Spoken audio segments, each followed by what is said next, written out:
अस्सलाम वालेकुम, आप देख रहे हैं प्रोग्राम नाइट एडिशन और मैं हूं आपकी मेज़बान शाजिया ज़िशान। नाज़रीन, आखिर ऑपोजिशन ये क्यों सोच रही है कि नवाज शरीफ अपनी हुकूमत वक्त से पहले ही ख़त्म कर देंगे या फिर इस्तीफ़ा दे देंगे, जबकि इसका जो सबसे ज़्यादा फ़ायदा है ये भी नून लीग को ही होगा। तो ऑपोजिशन इसका क्या मतलब लिया जाए? क्या नून लीग को फ़ायदा देना चाहती है? यूँ तो पूरे मुल्क में मौसम गर्मा ने आवाम को तो सताया हुआ है, लेकिन जो सियासी माहौल है इसमें होने वाली जो रोज़ की गर्मा गर्मी है इसने भी आवाम को ये सोचने पर मजबूर कर दिया है कि आने वाले इंतखाबात में कौन सी सियासी जमात ऐसी है जो कि अवाम की उम्मीदें पूरी कर सकती है। अगर जलसों की सियासत को देखा जाए तो तहरीक इंसाफ ने 2013 के जो इलेक्शन थे इनसे पहले भी बहुत बड़े बड़े जलसे किए, लेकिन अवाम का जो फैसला था ये नून लीग के हक में सामने आया, जबकि तहरीक इंसाफ को सिर्फ KPK में ही जगह मिल पाई। अपने दौरे हुकूमत के पहले 2 साल में तो तहरीक इंसाफ ने इलेक्शन धांधली पर ही जाया कर दिए, जबकि जो बाकी हिस्सा था वो अब तक पनामा केस पर चल रहा है। अब खैबर पख्तूनख्वा की आवाम उनसे ये सवाल करती है कि आखिर तब्दीली का नारा लगाने वाले तहरीक इंसाफ ने खैबर पख्तूनख्वा में पुलिस के महकमे में इस्लाहात और दरख्त लगाने के अलावा काम ही क्या किया है, जबकि 9 साल से सिंध में हुकूमत करने वाली पीपल्स पार्टी ये कह रही है कि नून लीग ने सिंध को अंधेरों में धकेला और वजीर आजम साहब पर तो ना तो पनामा का प्रेशर महसूस हो रहा है और ना ही डॉन लीग्स का, और वो धड़ाधड़ जलसे कर रहे हैं और उन जलसों में मंसूबों के ऐलान किए जा रहे हैं। अफसोसनाक बात यह है कि सिर्फ सियासत चमकाई जा रही है, लेकिन अहम बात यह है कि अवाम ये सोच रही है, अवाम ये सवाल पूछ रही है तमाम सियासी जमातों से कि आखिर जो उनके मसाइल हैं उनकी बात कौन करेगा। प्रोग्राम के पहले हिस्से में इस पर बात करेंगे। दूसरे हिस्से में हम जिक्र करेंगे कि कराची, जिसका शुमार कभी लंदन जैसे शहरों के साथ किया जाता था, जिसको रोशनियों का शहर करार दिया जाता था, जिसको पाकिस्तान के मुआशी शारक करार दिया जाता था और जो कभी पाकिस्तान का दारुल हुकूमत था, अब वही शहर कूड़े के ढेर का मंजर पेश करता है। ना तो आवाम को पीने के लिए साफ पानी मैसर है और ना ही सांस लेने के लिए मौजूद आबो हवा। हालिया एक रिपोर्ट आई है जिसमें कराची का दुनिया भर के आलूदा तरीन शहरों में 5वां नंबर दिया गया है। सवाल ये पैदा होता है कि आखिर इस सब का जिम्मेदार कौन है? क्या पीपल्स पार्टी, जो कि पिछले 9 साल से सिंध पर हुकूमत कर रही है और अब पंजाब में हुकूमत के लिए पर तोल रही है, सियासी जमातें कराची के मसाइल के लिए आखिर कब संजीदा होंगी? प्रोग्राम के दूसरे हिस्से में हम इस पर बात करेंगे। मेरे साथ इस्लामाबाद से शाहिद लतीफ़ साहब हैं, जफर हिलाली हमारे साथ कराची से, और PTI के रहनुमा नाज बलोच साहब हैं हमारे साथ हैं, और MQM के रहनुमा मेरे कराची वसीम अख्तर हमारे साथ टेलीफोन लाइन पर मौजूद होंगे। मेरे तमाम मेहमानों का बहुत शुक्रिया। शाहिद लतीफ़ साहब, आपसे शुरू करती हूँ। हर सियासी जमात, आप भी जानते हैं, इस वक्त बहुत ज़्यादा एक्टिव नज़र आ रही है। पीपल्स पार्टी ने आज लोअर दीन में मैदान सजाया, PTI ने सियालकोट में इमरान खान की तकरीर जारी है। पनामा का फैसला पहले आएगा या डॉन लीग्स का पहले आएगा, लेकिन इस वक्त जो हर तरफ माहौल लग रहा है ये इलेक्शंस का माहौल लग रहा है। पीपल्स पार्टी भी कह रही है, कल मंसूर वसान साहब ने भी कहा कि जो जुलाई है ये वज़ीर आज़म के लिए खतरनाक साबित हो सकता है। कहा जा रहा है कि अर्ली इलेक्शंस हो सकते हैं, तो 2017 लग रहा है कि माहौल को देखते हुए इलेक्शन का साल हो सकता है। देखिए, मैं समझता हूँ कि पॉलिटिकल पार्टीज की तवक्को ऐसे ही है कि जलसे जुलूस शुरू कर दें, इलेक्शन की तैयारी शुरू कर दें, ताकि जैसे पनामा लीग्स का फैसला जिसका सबको इंतज़ार है, अगर उसमें कुछ ऐसी चीज़ नज़र आती है कि जिसके तहत ये हुकूमत ख़त्म कर दी जाती है, प्राइम मिनिस्टर साहब जो है उनको डिस्क्वालीफाई कर दिया जाता है, तो फिर उसके लिए वो पहले से ही तैयार हों और इलेक्शन की तैयारी कर चुके हों या उसमें काफ़ी आगे जा चुके हों। तो ये है इस वक्त मंजरनामा। मगर सबसे अजीब बात यह है कि पॉलिटिकल पार्टीज और अपोजिशन पार्टी जो है उसका तो काम है जलसे जुलूस करना, तनकीद करना, पार्लियामेंट के अंदर भी करना, बाहर लोगों तक भी पहुंचना, मगर ये हुकूमत के जो जलसे हैं इनका क्या मतलब? बिल्कुल सही। क्या वो भी इसी इलेक्शन कैंपेन में सामने आ गए? हुकूमत का काम तो ये नहीं होता। हुकूमत के पास तो वक्त नहीं होना चाहिए सर खुजाने का। उसके जुम्मे इतने काम हैं इस मुल्क के, क्या सिर्फ यही जलसे जुलूस और वहां तक पहुंच के जुलूस इकट्ठे करना और मुकाबला करना? जबकि सब यही कहते हैं, हुकूमत के खुद बड़े बड़े होतेदार कहते हैं कि देखें, जलसे जुलूसों से अगर इस चीज का तयन होता कि वोट किसको ज्यादा मिलेंगे, तो फिर तो PTI को सबसे ज्यादा कामयाब होना चाहिए था। यानी एक तरफ तो ये उनकी तरफ से दलील दी जाती है, और दूसरी तरफ ये जलसे जुलूस की जो दौड़ है उसके अंदर हम देखते हैं मिनिस्टर साहब खुद लीड कर रहे हैं जलसों को, और उसका मकसद सिर्फ जलसे नहीं, बड़े बड़े मंसूबों के ऐलान भी कर रहे हैं, जो साफ जाहिर लग रहा है कि ये मैं इसीलिए कह रहा हूं ना, पाकिस्तान में जो कल्चर है वो यही है कि इलेक्शन कैंपेन जो है उसके अंदर बड़े बड़े ऐलान कर दो, बड़ी बड़ी बातें कर दो, यानी जगह जगह जैसे आपने कहा, एक तो मंसूबों के ऐलान हो रहे हैं, फीते काटे जा रहे हैं, फिर वो जहां जाते हैं अवाम से पूछते हैं बोलो कितने करोड़ चाहिए। लाड़काना में उन्होंने क्या ऐलान किया, ओकाड़ा में पिछले दिनों थे तो उसमें उन्होंने कहा बोलो कितने करोड़ चाहिए। ये तो बादशाहत वाले मामलात हैं। करोड़ जो हैं वो प्राइम मिनिस्टर की जाती जागीर में से तो नहीं अदा किए जा सकते ना। अगर सूबों को पैसे देने हैं तो उसका एक प्रॉपर प्लानिंग है, मंसूबाबंदी है, उसके ऊपर बहस है, डिबेट है, तब वो चीज जो है वो दी जाती है जहां उसकी जरूरत हो। तो ये तो एक तरह से इश्तहार अपने आप लेकर जा रहे हैं साथ कि हम जी आपकी जरूरत पूरी करने आए हैं। और उनको सिंध भी याद आया तो 4 साल की हुकूमत के बाद कि जी हम आपकी बिजली का मसला भी हल करेंगे, आपको करोड़ों रुपए भी देंगे। भी याद आई, वही बोला कि करप्शन की तहकीकात करने में लग गए तो तरक्याती काम कौन करेगा, ये प्राइम मिनिस्टर साहब ने कहा। ये एक अजीब स्टेटमेंट है। मैं इसी की तरफ आ रहा था कि ये कौन सा मंतक है पूरी दुनिया में, क्या कहीं से इस तरह का मंतक आपको सुनने में मिलेगा कि प्राइम मिनिस्टर साहब खुद कह रहे हो कि अगर हम करप्शन के पीछे लग गए तो तरक्की रुक जाएगी। ये तो बिल्कुल इसके बरअक्स है जो असलियत है, हकीकत है कि करप्शन खत्म करने से ही तरक्की होगी। अगर करप्शन में सारा पैसा लुटता रहा तो तरक्की कहां से होगी। यही हमारे मुल्क का अलमिया है ना। आप 70 साल तारीख देख लीजिए और हर दौर में यह कहा गया कि करप्शन के नए रिकॉर्ड कायम किए जा रहे हैं। इस हुकूमत में भी, पिछली हुकूमत में भी आप करप्शन के बारे में स्टेटमेंट्स आप जो हैं वो नैब की तरफ से आप देख लीजिए। अमेरिका में जो स्टेटमेंट बैठकर पाकिस्तान के बारे में दी गई कि करप्शन के पाकिस्तान में रिकॉर्ड जो है वो नए बनाए जा रहे हैं। तो ये करप्शन के बगैर मुल्क की तरक्की कैसे मुमकिन है, ये मंतक किसी को भी समझ नहीं आया। शायद हिलाली साहब से पूछ लेते हैं। हिलाली साहब आपको ये मंतक समझ में आती है कि अगर हम करप्शन की तहकीकात में लग गए तो जो तरक्याती काम है ये रुक जाएंगे? बिल्कुल बिल्कुल, ये नहीं, प्राइम मिनिस्टर साहब बिल्कुल सही कह रहे हैं। ये खुद नहीं लगने चाहिए। अफसोस से ये है कि ये खुद लगे हुए हैं सब करप्शन में। इनको कोई ज़रूरत नहीं लगने चाहिए। एक इन्वेस्टिगेटिव बोर्ड बनाना चाहिए, जैसे अभी JIT बनाया, वो जल्द से जल्द पकड़ लेंगे जो करप्ट हैं और फिर इनका जो मसला है वो हल हो जाएगा। शाजिया, बात ये है कि आपने ये शुरू में जो आपने बात की बड़ी सही की थी। मैं ये जानना चाहता हूं कि सिर्फ एक आदमी को पता है इलेक्शंस कब होगा बिफोर टाइम, और वो है प्राइम मिनिस्टर को। और मैं समझता हूं he is made up his mind. उन्होंने क्या, इसलिए कि इस फ्रेनेटिक पेस पे वो जा रहे हैं, पूरी दुनिया घूम रहे हैं और हर एक दिन फीता काट रहे हैं, इफ्तिताह कुछ चीज कर रहे हैं। इसका मतलब क्या है? इसका मतलब यह है कि वो बताना चाहते हैं मुझे रीइलेक्ट करो और देखो मैं तुम्हें ये सब चीजें जो अब तो एक थत्तरी नजर आ रहा है, ये सब चीजें मैं तुम्हें दे दूंगा। नंबर 1। दूसरी बात है, और किसको पता है इलेक्शंस कब होंगे? वो उसको पता है जिसको अगर सबूत है और वो पेश हो कोर्ट्स के सामने, और अगर वो कोर्ट्स ने कहा कि फिर ये नाअहल हो गए, तो ये दो ही चीज है ना। अब दूसरे पार्टीज की अब देखें, मगर ये तो प्राइम मिनिस्टर के जो चाल हैं वो हम समझ सकते हैं, मगर PPP का देखें क्यों कर रहे हैं वो। PPP जो है वो क्यों इतना ही फ्रेनेटिक पेस पे निकले हुए हैं, कभी लोअर दीर में, कभी इधर कभी उधर, क्यों? मैं आपको बताता हूं वो क्यों। वो नवाज मिस्टर जरदारी साहब जो हैं वो कहना चाहते हैं हुकूमत को कि देखो मेरे पास ताकत है, मैं अभी तक तुम्हारे को अगर तुम्हारे साथ में हूं मैं तुम्हें बचा सकता हूं, मगर ये जो मेरे जो दोस्त हैं जो पकड़े गए हैं, जो पकड़े जा रहे हैं, जिनके खिलाफ केसेस खुल रहे हैं, ये सब के साथ थोड़ा आओ मेरे से बात करो, अभी भी टाइम है कि मैं तुम्हारे साथ मिलके हम दोनों जो हैं बचा सके, मैं शायद तुम्हें मदद करूं बचने में। आपका मतलब इनडायरेक्टली वो मैसेज दे रहे हैं प्राइम मिनिस्टर साहब को। मुझे ब्रेक लेने दें।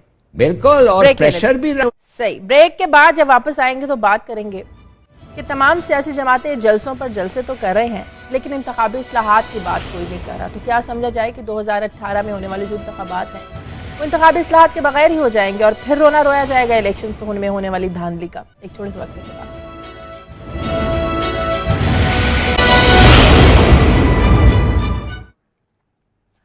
ब्रेक के बाद खुश आमदीद। नाज बलोच साहिबा, आज हमने सियालकोट के जलसे में देखा कि खान साहब ने तकरीर करते हुए, खिताब करते हुए सिर्फ आज जो KPK में जो उन्होंने काम किया, सिर्फ तारीफें बताई उन्होंने कि हॉस्पिटल्स की हालत अच्छी हो गई, स्कूल्स की हालत अच्छी हो गई। वो बात अपनी जगह बिल्कुल ठीक, लेकिन PTI को एक बार अगर मौका मिला लेकिन उनके जो एमपीएज हैं वो अपने अगर हलकों में नहीं जाएंगे, जो कल हाल हमने देखा कलंदर खान लोधी साहब का, लोगों ने कितना गुस्से का इजहार किया, इससे तो एक मतलब ये भी लिया जा रहा है कि सूबे में तो काम हुआ ही नहीं, आप लोग नाकाम हो गए, सूबे में लोग आप लोगों से खुश नहीं है, और खान साहब ने तो आज तारीफों के पुल बांध दिए।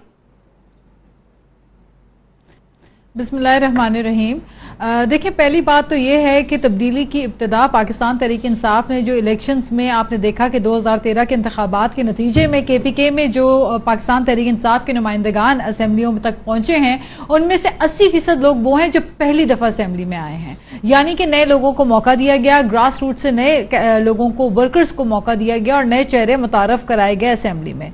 दूसरी बात यह कि करप्शन के खिलाफ जो तहरीक पाकिस्तान तहरीक इंसाफ ने उठाई है, उसकी इब्तिदा हमने अपने सूबे से की। वहां पे आपने देखा कि एक करप्शन का जो जड़ें होती हैं, जो बुनियादें होती हैं, वो आपके थाने कल्चर से स्टार्ट होती हैं। हमने अपने थाने कल्चर को इंप्रूव किया, पुलिस सिस्टम के अंदर हम जो रिफॉर्म्स लेकर आए, हमने तमाम पंजाब असेंबली और सिंध असेंबली में भी वो रिफॉर्म्स के लिए हमने आवाज उठाई, लेकिन दूसरे शायद इंटरेस्टेड नहीं है, उनके पास वो सियासी विल नहीं है, क्योंकि ये वही थाने हैं जो कि इलेक्शन के दिन इनको जितवाते हैं, उन लोगों को जो कि इनको अपना हथियार, अपना टूल समझ कर इस्तेमाल करते हैं और पावर पॉलिटिक्स करते हैं। तो पीटीआई के अगर आप दूसरी मतलब मजीद अगर ऑर्गेनाइजेशन के अलावा अगर आप एडमिनिस्ट्रेटिव बुनियाद के ऊपर हमारा काम अगर आप देखें, तो हमने स्कूल्स में, तालीमी इदारों में हमने 60 से 70 हजार गर्ल चाइल्ड एनरोल किए 1 साल के अंदर। उसके अलावा हमने स्ट्रीट चिल्ड्रन के ऊपर काम किया। तो मुख्तलिफ चीजें हैं, इंप्रूवमेंट आई है। 65 सालों का जो काम इग्नोर किया हुआ काम था, उसको हमने इंपॉर्टेंस उनकी हमने जो है उसको जांचते हुए हमने उन कामों को शुरू किया। एटलीस्ट इट हैज बिगन, काम शुरू हो चुका है। पहले ये काम नहीं होता था। पहले आपको पता है इजी लोड के नाम से हुकूमत वहां पे मशहूर थी, वहां तो कोई काम ही नहीं होता था। अब इसके अलावा मैं आपको बताती चलूं, जहां पे डिस्कशन हो रही है अभी कि सियासी जमातें सरगर्म है और बिल्कुल तमाम तरीके से हर कोई अवाम के साथ अपना राब्ता बहाल कर रहा है, करने की कोशिश कर रहा है, तो पाकिस्तान तहरीक इंसाफ की जो तगदो है, जो हमारी कोशिश है, उससे कम एक बात तो वाजे हो गई है कि पहली दफा पाकिस्तान की सियासत में पहली दफा करप्शन के खिलाफ कार्रवाई हुई। करप्ट माफिया जो कि हुकूमत में बैठे हुए वजीर आजम को सुप्रीम कोर्ट तक ले जाने पर मजबूर किया पाकिस्तान तहरीक इंसाफ ने, और उसके बाद पूरी कौम ने देखा कि कतरी शहजादे के खत के अलावा उनके पास कोई चीज नहीं थी अपनी करप्शन को छुपाने के लिए। तो ये जो रिवील हुए हैं, जो एक्सपोज हुए हैं, उसके बाद आप देखें इनके पास कोई चारा बचा नहीं है। इसीलिए आए दिन आके अवाम से झूठे वादे दोबारा कर रहे हैं। पहले भी इन्होंने वादे किए थे कि 6 महीने में बिजली ना दी तो नाम बदल देना, 1 साल में नहीं दिए तो नाम बदल देना, 3 साल में नहीं दी बिजली तो नाम बदल देना। तो अब तो 5 साल होने को आ रहे हैं, ना बिजली इन्होंने दी, ना अवाम के मसाइल हल किए, सर्कुलर डेट दोबारा 500 अरब को पहुंच गया है। तमाम किए गए वादे जो है वो झूठ और फ्रॉड के ऊपर मबनी थे। तो ये सारी चीजें अब कौम के सामने आ चुकी हैं। मेरे ख्याल है they really have nothing to boast about, और इलेक्शन कैंपेन करने के लिए इनके पास कोई चीज बची नहीं है जिसको लेके अवाम के पास जा सके। तो पाकिस्तान तहरीक इंसाफ का आज का जलसा भी आप देख रहे हैं कि जिस तरीके से हम जहां जा रहे हैं लोग वेलकम करें, क्योंकि इब्तिदा हो गई है। बात जलसों की नहीं है, ये बात हमने पहले भी की। अगर जलसों की बुनियाद पर हुकूमतें बनती तो पीटीआई की हुकूमत बन चुकी होती, विभाग में पीटीआई की हुकूमत होती। If I just add on one thing, Shazia, मैं समझती हूँ कि एक इब्तिदा हो गई है करप्शन के खिलाफ जो है आवाज जिस तरह हमने उठाई है, तो एहतसाब की इब्तिदा हमने कर ली है। तो ये एक बहुत बड़ी सक्सेस है। मैं समझती हूँ पाकिस्तान में एक नया ट्रेंड सेट हुआ है, और इसी की बुनियाद पे हम एक्सपेक्ट करते हैं कि इलेक्टोरल रिफॉर्म्स के ऊपर भी काम होगा, और आने वाले इलेक्शन तरीके से बात ही नहीं कर रहा। आप लोगों के जलसों में सिर्फ या तो पनामा की बात होती है, डॉन लीक्स की बात होती है, पीटीआई कर रही है। शाहिद लतीफ साहब, सारी जिम्मेदारियां हम पे ही हैं, और तमाम तर उम्मीदें वाबस्ता पाकिस्तान तहरीक इंसाफ से ही हैं। हम इलेक्टोरल रिफॉर्म के ऊपर इंतखाबी इस्लाहात के बगैर आपको लगता है कि 2018 के इंतखाबात कामयाब हो सकेंगे? जी बिल्कुल नहीं होंगे। और मैं समझता हूं कि पीटीआई के लिए ये एजेंडा पॉइंट्स जो हैं उसमें तरजीही बुनियादों पर इसको तो नंबर 1 होना चाहिए, क्योंकि पीटीआई खुद इस चीज का शिकार हो चुकी, और इनकी धांधली के खिलाफ जो मुहिम थी हमने देखा तकरीबन 2 साल तक चली। तो अगले इलेक्शन कैसे मुख्तलिफ होंगे रिजल्ट्स जो हैं, जब तक आप इस चीज को बदलते नहीं। और जो एक कमेटी बनाई गई, हमें आज तक नहीं पता चला कि उस कमेटी ने क्या काम किया। तो ये पीटीआई का काम है ना, वो इस मामले को लीड कर रहे हैं। तो उन्होंने सारे का सारा अपना एम्फेसिस इस वक्त करप्शन पे डाल रखा है। और जहां तक ताल्लुक है अगले इलेक्शंस का और उसमें फेयर तरीके से, शफाफ तरीके से इलेक्शंस करवाने का, ताकि सही रिजल्ट जो है वो आवाम के सामने आए, उस पर कोई काम नहीं हुआ। अगर काम उस पर होता तो इस वक्त आपको इलेक्ट्रॉनिक वोटिंग के बारे में कोई प्रोग्रेस नजर आती, आपको नजर आता कि इलेक्शन कमीशन जो है उसने वो फिल्टर के तौर पे जो काम करना है, यानी 25,000 लोग पिछले इलेक्शंस में उनके पास उम्मीदवारों के कागजात गए और सब के सब सादिक और अमीन बनकर बाहर निकले। क्या वो सारे सादिक और अमीन थे? हमारी असेंबलीज में ऐसे लोग बैठे हैं ना जो टैक्स नहीं देते, जिन्होंने लोन्स लिए और आज तक माफ करा के रखे हुए हैं, वो सारे सादिक और अमीन की कैटेगरी में हैं। तो अगली मर्तबा अगर आप इलेक्शन कमीशन को पावरफुल नहीं बनाते और उसको वो ताकत नहीं देते जिसके तहत वो सही फैसला कर सके, तो फिर बताएं कि अगले इलेक्शंस जो हैं उनके रिजल्ट्स कैसे बेहतर होंगे। उसी तरह के उम्मीदवार फिर जाएंगे और उन्हीं में से लोगों को चूज करना पड़ेगा। फिर लोगों को ब्लेम कर दिया जाता है कि देखें जी ये तो लोगों ने वोट देकर इनको जो है इक्तदार तक पहुंचाया। तो लोगों के सामने अगर चॉइसेस इस तरह की होंगी तो फिर वो लोग को नए उम्मीदवार तो कहीं से नहीं लाएंगे ना। तो मैं समझता हूं कि ये इलेक्टोरल रिफॉर्म्स जो हैं इसको एजेंडाज में नंबर 1 होना चाहिए और इनको अनाउंस करना चाहिए कि अगर ये रिफॉर्म्स नहीं होते बामकसद तो हम अगले इलेक्शन में नहीं जाने देंगे। ये असल कैंपेन है जो होनी चाहिए, बजाय इसके कि जलसे जुलूस करें और उसके अंदर ऐसी बातें कर दें जिससे अवाम को अपनी तरफ मुतवज्जो करें और इलेक्शन के रिजल्ट फिर वही आ जाए। ठीक है, फिर आपकी सारी मेहनत ब्रेक के बाद जब वापस आएंगे तो बात करेंगे पीपल्स पार्टी इतना बड़ा दावा हुकूमत उनकी होगी किस बुनियाद पर कर रही है, और साथ ही हम बात करेंगे कि कराची को जो 5वां बड़ा शहर करार दिया गया है गंदगी के लिहाज से, आलूदगी के लिहाज से, आखिर सिंध हुकूमत ने 9 सालों में कराची के लिए किया क्या है। एक छोटे से वक्फे के बाद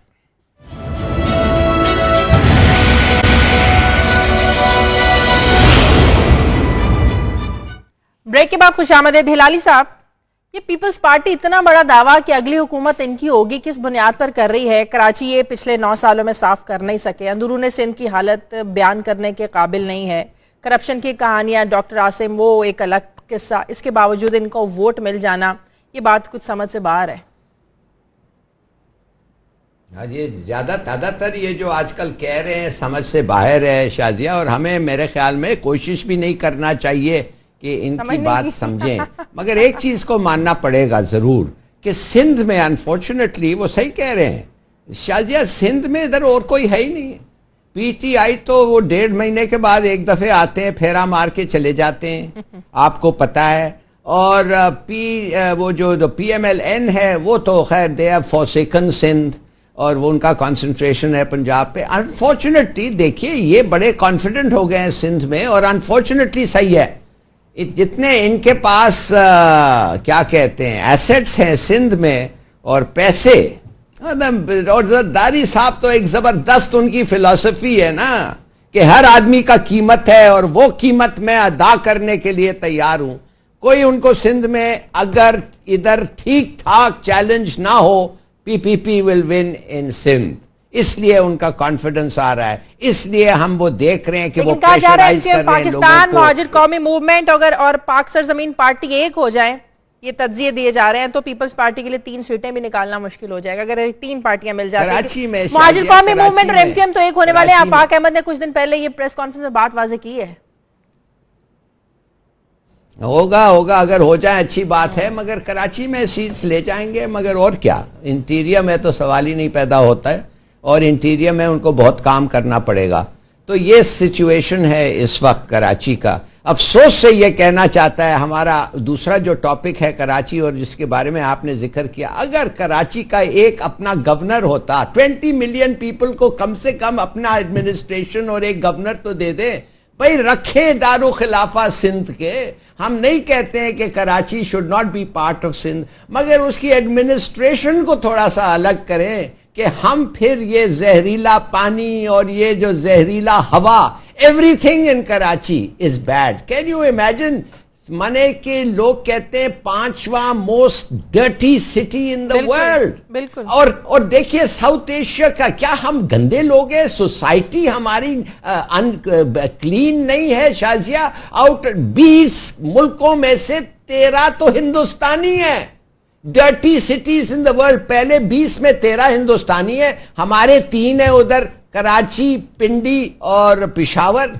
और एक ही ईरान का सिटी है और एक ही तुर्की का सिटी है, नहीं तो 18 में से 20 में से 18 सब कॉन्टिनेंट के हैं, इंक्लूडिंग बांग्लादेश, ढाका 1। ये क्यों हो रहा है भाई?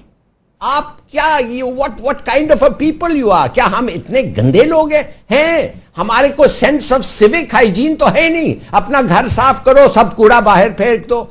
अब आप देखिए, ये इजाजत से इजाजत मिल रहे हैं लोगों को कि चमड़ा के लेदर फैक्ट्रीज को बनाते रहे। 1 टन लेदर का आप 3 टन जहरीला पानी निकलता है शाजिया। सोचिए कब तक ये चलेगा भाई? खुदा के लिए कोई इन इश्यूज पर आप लोग मुहिम कैंपेन क्यों नहीं चलाते हैं? देखिए, अभी खान साहब जो कराची तशरीफ लाए थे तो ये कराची यकजहती रैली हमने की और इसी इश्यू के ऊपर हम हर फोरम पे बात कर रहे हैं। इवन असेंबली के अंदर हमारे एमपीएस ने सिंध के अंदर हमेशा ये आवाज उठाई है, बल्कि गुज़श्ता हफ्ते भी हमने पानी के इश्यू को डिस्कस किया, जिसके बारे में बल्दियाती गवर्नमेंट के बल्दियाती जो मिनिस्टर हैं उनको तो पता ही नहीं था, वजीर बल्दियात को, कि असल इश्यूज हैं क्या। हम हर इश्यू को हाईलाइट कर रहे हैं। इस वक्त 70% कराची जो पानी पी रहा है वो जहरीला आलूदा पानी है, जिससे बीमारियां फैल रही हैं। सिर्फ 30% पानी जो है वो साफ होकर फिल्टर होकर सप्लाई किया जा रहा है शहर कराची में। 70% लोगों को अव्वल तो पीने का पानी नहीं है। लोगों को दूर दराज जाके शहर कराची में मैं आपको ऐसे इलाके आइडेंटिफाई कर सकती हूँ जहां आज भी लोग जाके पानी के लिए उनको कई किलोमीटर जाना पड़ता है पानी लेने के लिए, और वो भी पानी साफ सुथरा पीने के काबिल नहीं। फिर उसके बाद वेस्ट मैनेजमेंट का बहुत बड़ा इश्यू है कराची में। कचरों का, कूड़े करकट का ढेर जो है वो हर कोई अपने घर से बाहर तो डंप कर देता है, लेकिन उन कचरों को बाहर से उठाने वाला कोई नहीं। देखिए ना, बैरून मुल्क में रहने वाले पाकिस्तानी जहां पे हैं तो वहां पे तो ये हम जाते हैं, विजिट करते हैं तो हम देखते हैं कि हर कोई अपने घर से कूड़ा बाहर डस्टबिन के अंदर गार्बेज कैन में फेंकता है। सुबह गाड़ियां आती हैं, गार्बेज कैन से गार्बेज उठा के ले जाती हैं। यहाँ कोई निजाम ही नहीं है, तो अवाम भी क्या करे? अवाम भी यही देख रही है कि यहाँ पे हर तरफ गंद और आलूदापन है। हुकूमत को केएमसी का क्या रोल है वहां पर? केएमसी का क्या रोल है? केएमसी का रोल ये है कि नौकरियां जो भर्तियां की हुई हैं, सारी सियासी जमातों ने अपने वर्करों को, कारकुनों को दी हुई है नौकरियां, बांटी हुई है नौकरियां, तोहफे में दी है उनको नौकरियां अपने वर्करों को, और घर बैठ के तनख्वाहें लोग उठा रहे हैं। केएमसी में कोई नहीं जाता सफाई करने सड़कें कराची में, लोग घर बैठे तनख्वाह उठाते हैं और उसके ऊपर अपना कमीशन दे रहे होते हैं क्लर्क्स को। जहां से तनख्वाह उठानी है वहां पे कमीशन, वहां पे इस वक्त कराची पूरे शहर के अंदर ये बात मौजूद है। आप किसी से भी जाके पता कर ले कि सफाई करने के लिए कोई खाकरोब जो है वो तैयार ही नहीं है, क्योंकि लोग घर बैठे उनको कमीशन 30% कमीशन देने पे बाकी तनख्वाह घर बैठे मिल रही है, क्योंकि सियासी जमातों के वर्कर हैं सारे। तो पानी वाटर बोर्ड में भी मुलाजिमीन को भर्ती किया गया, केएमसी में मुलाजिमीन को भर्ती किया गया, अपने वर्करों को भर्ती किया गया। तो मेरिट की तो धज्जियां इन्होंने इतनी ज्यादा बखेरी हैं कि मैं आपको बता रही हूं कि कोई वेस्टेज मैनेजमेंट का कोई प्लान ही नहीं है यहाँ पे। देयर इज नो प्लान, ना पानी पीने के लिए। और फिर उसके बाद ब्रेक के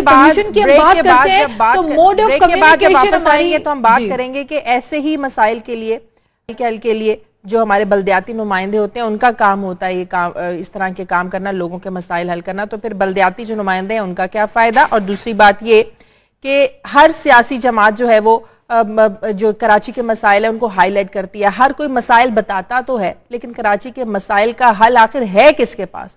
इस पर बात करेंगे एक ब्रेक के बाद।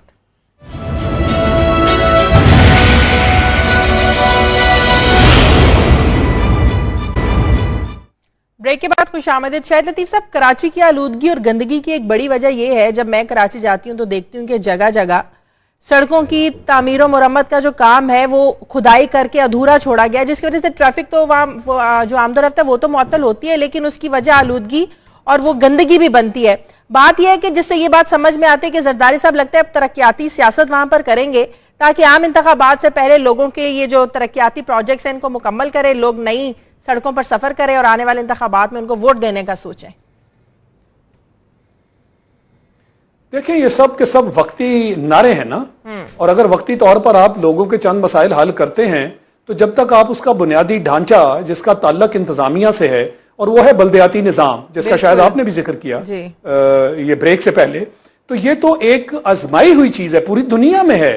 किसी भी जमहूरी निज़ाम में आप देख लीजिए कि उनके जो इंतजामी ढांचा है वो तो है ही बल्दियाती महकमों से, और वही लोग हैं जो फील्ड में लोगों के साथ कांटेक्ट में होते हैं और लोग जो है उनसे डिमांड करते हैं अपने काम करवाने की। जबकि हमने ये जो जिम्मेदारी है ये सौंप रखी है, हमारे जो नेशनल असेंबली में जाकर लोग MNAs बैठते हैं वो किस लिए है कि वहां फंड्स उनको मिलें, जबकि उनका काम क्या है, वो तो कानून साजी का उनका काम है ना, या मुल्क के जो बड़े मसाइल हैं उसको असेंबली में बैठकर उस पर बहस करना। लेकिन बल्दियाती नुमाइंदे इख्तियारात का होना होते हैं। एडमिनिस्ट्रेशन में चले गए। आप वसीम अख्तर साहब को देख लेना, वो कहते हैं मेरे हाथ में तो कुछ नहीं है, मैं तो कुछ कर ही नहीं सकता। तो एक तो ये कि अरसा दराज से हम ये बल्दियाती निजाम को कायम करना चाह रहे थे और इस हद तक इसकी मुखालफत थी, और मुखालफत कहां से थी, वही लोग जिनके हाथों में हम पैसे देते हैं, उनका ना तो फील्ड में लोगों से, अपनी कंस्टिट्यूएंसीज में, हलकों में लोगों से कांटेक्ट है, और ना ही वो इंतजामी उमूर के लिए जिम्मेदार हैं। जैसे मैंने कहा, उनकी तो ड्यूटी ही और है, वो तो लेजिस्लेटर्स हैं। ये जो काम है ये तो करना ही बल्दियाती इदारों में है। और जब आपने उनके इलेक्शंस भी करवा लिए, लिहाजा आप उनको फेल करने के लिए उनको फंड्स तक नहीं दिए, और जो मेयर्स हैं उनको उनकी पावर्स नहीं दी, ना पावर्स हैं ना आप उनको फंड्स दे रहे हैं। यानी आप सिस्टम जो है, और वो लोग जो नहीं चाहते कि उनके हाथ से ये पैसा निकल जाए, वो इसको काबू रखने के लिए इस सिस्टम को फेल करने पर इस वक्त उनका पूरी तवज्जो है। ठीक है, कराची के मेयर वसीम अख्तर हमारे साथ लाइन पर मौजूद है, जरा उनसे भी बात कर। अस्सलाम वालेकुम वसीम अख्तर साहब। जी वसीम अख्तर साहब, हम बात कर रहे हैं कि कराची में जो गंदगी आलूदगी है, एक रिपोर्ट के मुताबिक पाकिस्तान का सबसे बड़ा शहर है, गंदगी आलूदगी के लिहाज से दुनिया का 5वां बड़ा शहर है ये। तो हम शाहिद लतीफ साहब ये बात करें कि इस तरह के जो काम है, ये बल्दियाती नुमाइंदे जो हैं वो इस तरह के लोगों के मसाइल हल करने में मददगार साबित होते हैं। अल्लाह अल्लाह करके अगर बल्दियाती इंतखाबात हो ही गए तो फिर भी ये लोगों के मसाइल, गंदगी, आलूदगी, कचरे के ढेर, ये मसाइल हल नहीं हो पा रहे बल्दियाती नुमाइंदों के होते हुए। बिल्कुल ऐसा ही है, सही कह रहे हैं आप। इलेक्शन के बावजूद भी देखिए, हमारे यहाँ जो सियासी सिस्टम है वो जिस तरह से पूरे मुल्क को 70 सालों से चला रहा है, जो लीडरशिप बदकिस्मती से इस मुल्क को मिली है, उसने कभी भी जमहूरियत के लिए कोई काम नहीं किया। वो सिर्फ नारे तो लगाते रहे जमहूरियत के, मगर जो असल जमहूरियत है, for the people, by the people, of the people, जो कायदे आजम साहब कहते रहे हैं, उसको इम्प्लीमेंट नहीं किया। और पावर्स नीचे कभी भी डिवॉल्व नहीं किए। जब भी लोकल बॉडीज के इलेक्शन हुए, वो इनकी जो ये जो कहते हैं कि वो डिक्टेटर है, उन्हीं की गोदों में बैठे रहे हैं। ये उस डिक्टेटर ने ही कराए ये इलेक्शन। मैं समझता हूँ इनसे बड़ा डिक्टेटर नहीं है जो सो कॉल्ड जमहूरी पसंद जमातें आज इस मुल्क को रूल करती चली आ रही हैं और आज भी कर रही हैं। अगर ये पावर्स अवाम तक दे देते तो आज हमारा मुल्क पता नहीं कहाँ होता, बहुत आगे जा चुका होता। मगर अफसोस कि ये इलेक्शन भी सुप्रीम कोर्ट के ऑर्डर्स पे हुए। और आप ये देखें, मेरी नजर में तो ये कंटेम्प्ट ऑफ कोर्ट है कि सुप्रीम कोर्ट इलेक्शन कराती है, 140 ये आर्टिकल है, उसको इम्प्लीमेंट नहीं करने देते इन लेटर एंड स्पिरिट। तो फायदा क्या हुआ इस इलेक्शन कराने का? तो आप बताएं, वसाइल की कमी है, फंड्स की कमी है, या समझ लिया जाए कि संजीदगी की कमी है? देखें, फंड्स भी हैं, सब कुछ है, नीयत नहीं है, विल नहीं है। फंड्स तो अरबों खरबों रुपए बाहर से भी आते हैं, एशियन बैंक से भी आते हैं, वर्ल्ड बैंक से भी आते हैं। और अपनी जो हमारी जो अपनी रेवेन्यू जनरेशन है, चाहे वो फेडरल गवर्नमेंट से रिलेटेड हो, चाहे सूबे से, पैसे तो हैं, मगर वो लगते हुए कहीं नजर नहीं आए, खासतौर पे सिंध सूबे में। पंजाब में तो फिर नवाज शरीफ साहब इन्वेस्ट कर रहे हैं, लगा रहे हैं, डेवलपमेंट कर रहे हैं, और इमरान खान साहब ने पैर रखा हुआ है कहीं, तो इसलिए की जा रही है वो डेवलपमेंट। खतरा है उनको। मगर ठीक है, एक आखिरी सवाल, जिन लोगों ने आपको वोट दिया है, वो जिन लोगों ने आपको वोट दिया है वसीम अख्तर साहब मेयर बनाने में, वो आपसे सवाल नहीं करते इन कामों के लिए, शिकायत नहीं करते इन कामों के लिए? नहीं, मेरे शहर के लोग बाशऊर हैं, समझदार, पढ़े लिखे हैं, सब जानते हैं कि उन्होंने वोट डाल के मुझे इलेक्ट किया है, मेरी पूरी टीम को इलेक्ट किया है, मगर उसके बावजूद काम करने नहीं दिया जा रहा। वो सब समझते हैं, ठीक है कि पीपल्स पार्टी की क्या पॉलिसी। ठीक है, बहुत शुक्रिया वसीम अख्तर साहब आपका। जफर इलाली साहब, कराची में पीपल्स पार्टी है जो पिछले 9 सालों से हुकूमत कर रही है, MQM है जो अब बिखर चुकी है, पाक सरजमीन पार्टी है, PTI है, जमात इस्लामी है, इन मसाइल का हल किसके पास है आपके नजदीक? मसाइल का हल कानून में है। अमल कौन करेगा कानून को, और अब कानून को कौन अमल करवाएगा? मैं इनकी और कुछ स्टेटिस्टिक्स, आप ये ताज बीबी मेरे साथ बैठी हुई हैं, ताज बलोच बैठी हुई, नाज बलोच सॉरी, इनसे आप थोड़ा सुनिए तो सही, ये क्या स्टेटिस्टिक्स ये बता रही हैं आपको खानों के बारे में। और मैं आपको बताता हूं, कम से कम चीन में तो वो सही बताते हैं मेन्यू पे क्या है। मिसाल के तौर पे जब कुत्ते पकते हैं तो वो कहते हैं डॉग, कभी मेंढक पकते हैं तो कहते हैं मेंढक। माने इधर तो गधे बेच रहे हैं और गधे के चीजें कसाई खाने में पाए जाते हैं। अब सुनिए इनसे ये क्या कह रही हैं। Very shortly please. अलमिया ये है कि 3 करोड़ की तकरीबन आबादी है शहर कराची की। पूरा पाकिस्तान यहाँ आके रहना पसंद करता है, लेकिन इस शहर के अंदर अलमिया ये है कि सिर्फ 14 फूड इंस्पेक्टर्स हैं। अभी गुज़िश्ता दिनों लोगों ने एक पूरा ट्रक पकड़ा कराची शहर में। मेरे सामने ये वाकया पेश आया है कि गधे का गोश्त जा रहा था, लोगों ने उस ट्रक को पकड़ के उधर से पूरा गोश्त लेके डंप किया। यानी कि लोगों को सेहत के कोई असूल हुकूमत नहीं दे रही है, लोगों को ना सफाई दे रही है ना पानी दे रही है, अवाम का कोई पुरसाने हाल नहीं है। There is no system. 2 घंटे की फ्लाइट है, दुबई चले जाए, सफाई होती है, सुथराई होती है, साफ खाना है, फूड। शाहिद लतीफ साहब योर लास्ट कमेंट। यहाँ पे ना मेरिट है ना कानून है। शाहिद लतीफ साहब योर लास्ट कमेंट।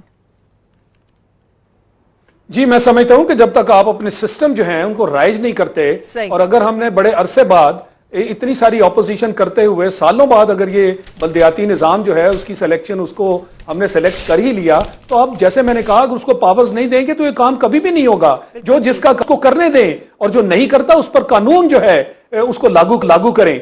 तो ये जब तक नहीं होता, जो लीडरशिप ये नहीं कर सकती, इसका मतलब उसकी फिर नीयत नहीं है, वो करप्शन है। ऊपर जो लोग बैठे हैं वो सिर्फ पैसा लेते हैं, काम नहीं करते, पैसे जेबों में जाते हैं। तो मुल्क में ये गंदगी कहां से खत्म होगी जब काम नहीं हो रहा? तो फिर मुल्क तरक्की नहीं करेगा। ठीक है, बहुत शुक्रिया शाहिद लतीफ आपका, जफर हिलाली साहब, नाज बलोच साहिबा, में तमाम मेहमानों का बहुत शुक्रिया। नाज़रीन, प्रोग्राम के लिए आप फीडबैक देते रहिए।